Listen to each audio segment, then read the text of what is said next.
Hey true believers, ENGLENTINE here with the next entry of the 12 Days of Christmas comic books. And on the 4th day of Christmas, my true love gave to me Action Comics number 105 and the story of the man who hated Christmas. You may know this book by its more famous comic book cover of Superman trying to stuff Santa Claus down a chimney. This comes into play. I'm not sure who the man who hated Christmas is supposed to be, but I don't think it's the bad guy. Anyway, one thing about the Action Comics in the past is it used to be an anthology book, so the story is actually only 14 pages of the 52-page book. They also used to be bigger for less money. And of course, the book opens, as many did in the past, with a splash page that tells us what the story is going to be about. Would Christmas be Christmas without Santa Claus? Gather around the Yule log fire while we spin the fantastic fable of the man who hates the holiday the whole world loves and seeks to stop its celebration by striking at Santa himself. He is greedy, Jasper Rasper, but he reckons without the man of tomorrow who guarantees that there will always be a Christmas despite the man who hated Christmas. As the book opens, we meet Jasper Rasper. Man so mean and hates Christmas so much that he actually fires an employee for saying Merry Christmas, Mr. Rasper.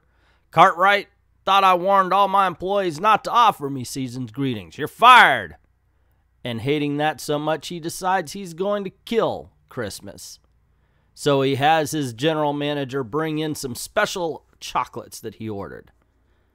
And he jumps into his Rasper helicopter to fly away. We then cut to the employee that was fired by Jasper Rasper for wishing him a Merry Christmas, and he tells his landlady that he can't pay his rent because he got fired and he has a grandchild that he's trying to raise.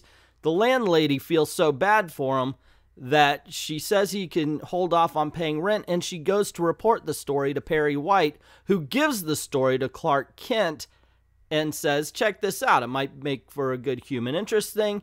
Clark Kent finds out from the manager that Jasper Rasper has traveled to the North Pole to sabotage Christmas. Ladies and gentlemen, I would like to point out the difference between modern day comic books and the comic books of the past. All that information was given to us in one page. Unlike modern day comics, which that would be the first issue. Superman flies off to the North Pole to stop the sabotage, and we cut to seeing Santa Claus running through his chimney gym. He's training to go from chimney to chimney. That's awesome. That is Silver Age silliness, ladies and gentlemen. When all of a sudden Jasper Rasper somehow goes to Santa's workshop, finds his magical chimney gym. I'm thinking, why is this public knowledge where he is? How did he just roll right up? It's like a tourist attraction. Hello, Santa Claus. You've given so many gifts to others. I thought it high time you got one yourself. How thoughtful of you. Won't you have some? No, thanks. Never touched sweets myself, and now I must be going my Merry Christmas, Santa. Heh, you won't find it very merry this year. Delicious. Getting sleepy. Fast asleep, but that's only the beginning. Man, Santa Claus is trusting. It's like one panel. Here's your chocolates. Let me down them. Oh my gosh. Not even a question about why are you in Santa's workshop. It's like Santa Claus 3. It should be a tourist trap. It's so easy to find. So Santa Claus goes into a food coma and falls asleep while Jasper Rasper watches on. Nyak, nyak. Who laughs like nyak, nyak? Nyak, nyak, nyak, nyak. He's like a Martian from Mars Attacks. Yak, yak, yak, yak, yak.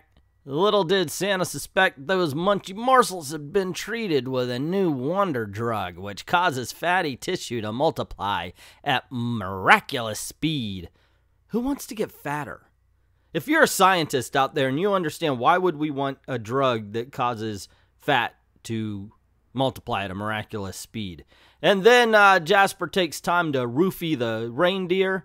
That sounds like a Christmas special waiting to happen. Roofie the red nose. Anyway, Roofie the passed out reindeer. Train.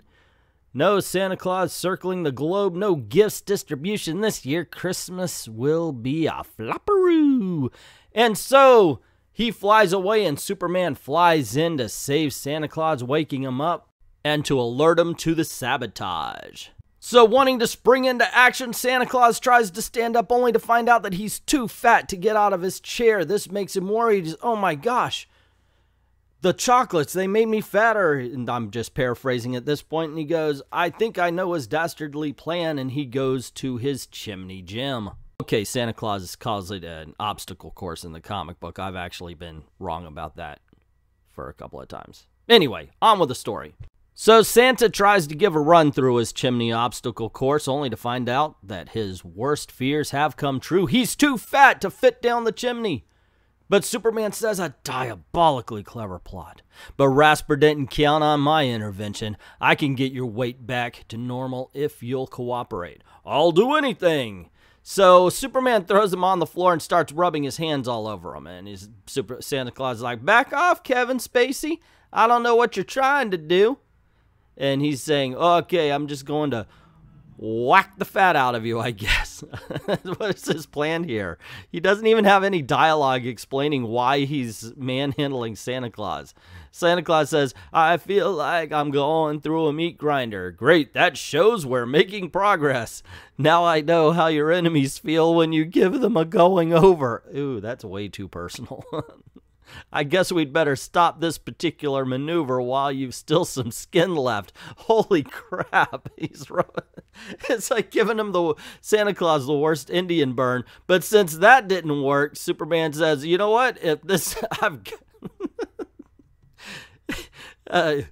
you mean this is only the beginning? Don't worry, I've got lots of reducing ideas. Bon voyage, and he throws them down an ice slick. So Santa Claus asks him, what are you doing now? Which I'm sure modern day would have a what the f are you doing right now? As Superman flies over top of him, sliding out of control on ice. And Superman says, merely scaring a couple of pounds off you. And so he crashes into the ice in front of Santa Claus to scare him, thinking he's going to sink into the cold water. That is Santa Claus. As he goes over the water, Superman pushes his foot up in the air.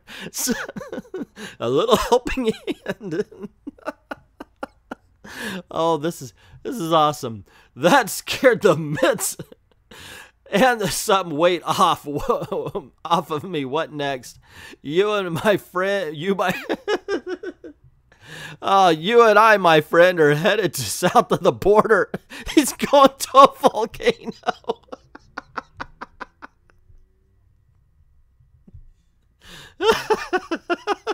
So Superman begins throwing stuff at the volcano. These boulders should produce some action. Santa Claus is like, must you? An ominous rambling is succeeded by an eye-dazzling upheaval, and the volcano erupts. There's like towns and cities around this volcano, you know it. And he causes an eruption to make Santa Claus lose weight. Santa Claus is like, I'm burning alive. No, you're just sweating off of a couple of pounds. Oh my gosh, this is great. I love this book. It's amazing how much weight I've lost already. Can't we let it go at that? No, we've got to do this thing upright. On to California. Look below this San Francisco Golden Gate Bridge. Up and down the cables. So he's pushing him up and down the cables, forcing him to run. Oh my goodness. Keep running. This is excellent road work. Couldn't it have been a plain ordinary road? He's abusing the shit out of Santa Claus. Oh, what now? I'm building what's known as an aquaplane. So still going off the false idea that being afraid is going to make him lose a lot of weight, Superman begins to swim very, very fast. But I don't know how to aquaplane. Don't be so modest. You're doing fine. Bridge ahead. Hold tight. Wait, why be different? Why not go under it? If this doesn't frighten a couple of pounds off you, nothing will.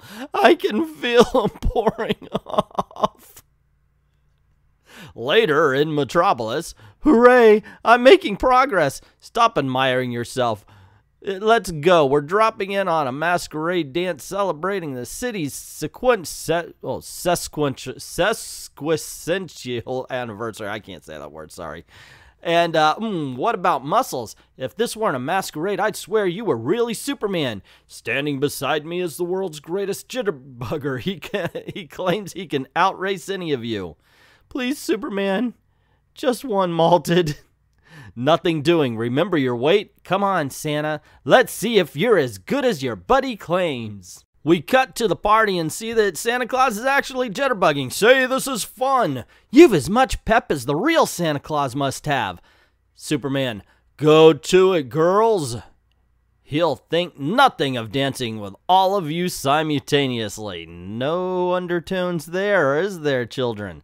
Oh, my aching back. And as they're flying away, what an ordeal. That was all, I hope. We've got a few more pounds to lose and we'll call it quits. Look up in the sky. It's a bird. No, it's a plane. No, it's a meteor. What the honest fuck, Superman? Seriously. So Superman says, that final scare did it. You're back to your normal weight. He's throwing meteors at Santa Claus. So they go back to the chimney obstacle course, and they see that Santa Claus can, in fact, fit down chimneys when an elf runs in and says, Santa, come quick, something terrible has happened. So Santa Claus and Superman finally discover the roofied reindeer, and Superman, of course, says, well, wait a second, I can fly you around the world to do that. Of course, I'm paraphrasing once again. And as they're flying around, they see a helicopter on an ice. Says, look below, a helicopter stranded on an ice segment. It's about to crash into an iceberg. And there's a man standing on it. So Superman picks up, and we see that it's Jasper Rasper. Santa Claus, Jasper says, surprised. It's Rasper, the man who tried to sabotage Christmas. You and Superman saved my life despite the sneaky trick I played on you. Why? Ever hear of peace on earth, goodwill towards men? Why did you want to sabotage Christmas, Rasper?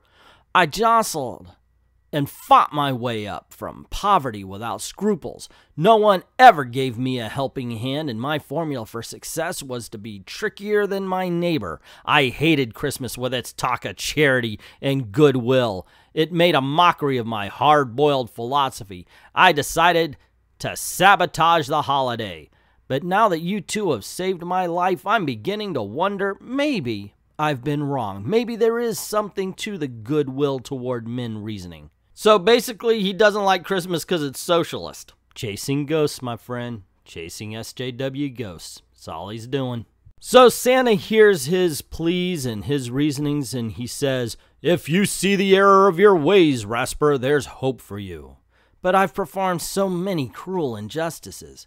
It's not too late to remedy them, Rasper, and I suggest you begin with your former employer, Mr. Cartwright. That's the guy who fired for saying Merry Christmas in the beginning. So they drop Jasper Rasper off at his office building, and he says, thanks for everything, and Merry Christmas.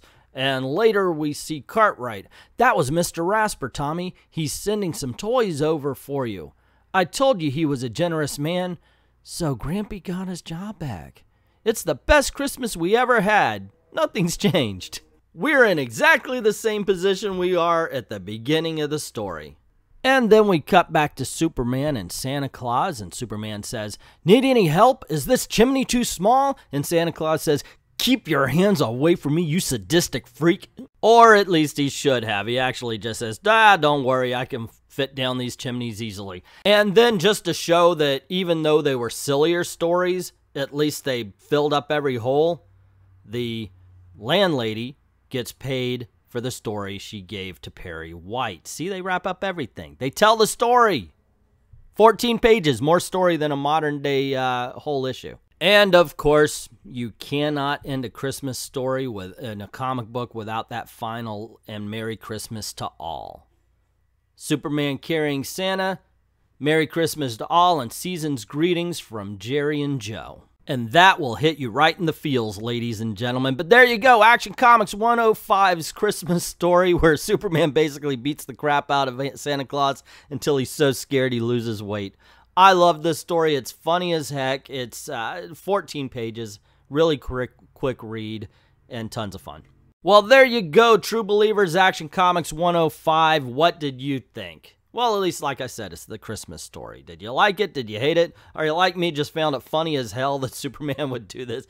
Yeah, granted, come on, guys. It was like 1947, so they didn't know the things we know about weight loss, like you can't throw somebody into a volcano to make them lose weight. What did you think of the whole thing? What did you think of the style of the video? Let me know in the comments below. Also, if you do like videos like this, you want to see more, click like, click share, of course, because that gets word about the channel, and we certainly appreciate that happening. If you haven't done it already, hit subscribe and that notification bell. Cool things happen around here. Also, if you are subscribed and came across this video without knowing about it, hit the notification bell a couple of times. Make sure that you're notified. I've been hearing that some people haven't been getting the notifications and, you know, would like to change that. Also, this is the way we make our living, so if you don't mind, head on over to Patreon. Drop $1 in the till. Help us keep the lights on and help us keep making videos like this. We certainly appreciate everybody who's already done that. And to everyone, all of the true believers who wonder what exact animal are they eating at the Grinch when they say it's a roast beast, thank you very, very much for watching.